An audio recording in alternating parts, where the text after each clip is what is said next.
Hey everyone, welcome back to the Analytical Coding. In today's video, we are going to learn about creating folders or subfolders inside the data pane. So, having too many measures in our data pane or getting confused of different measures of different category, so let us organize them with folders. So, in our data pane, we are having different measures. So, I have created measures under a separate measure table. Now, I am confused of which measures or for which category. So I wanted to create separate folders inside the measure table. So how can I do that?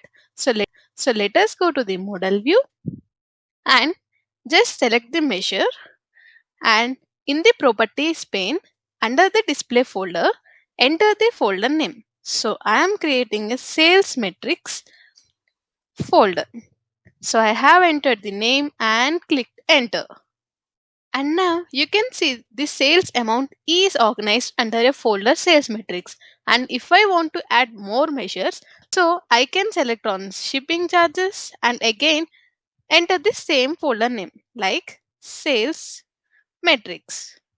And you can see that shipping charges is also added under the sales metrics folder.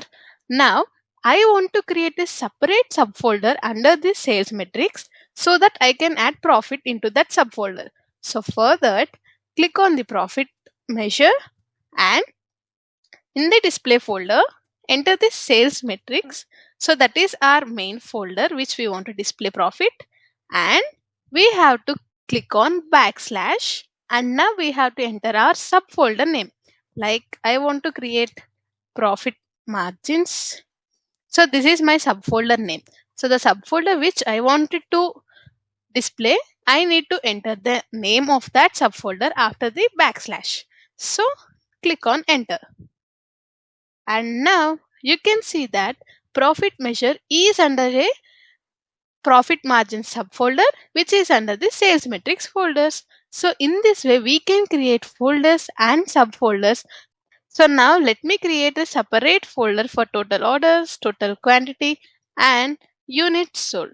And I am selecting these three by holding the control button, and I am creating a separate folder.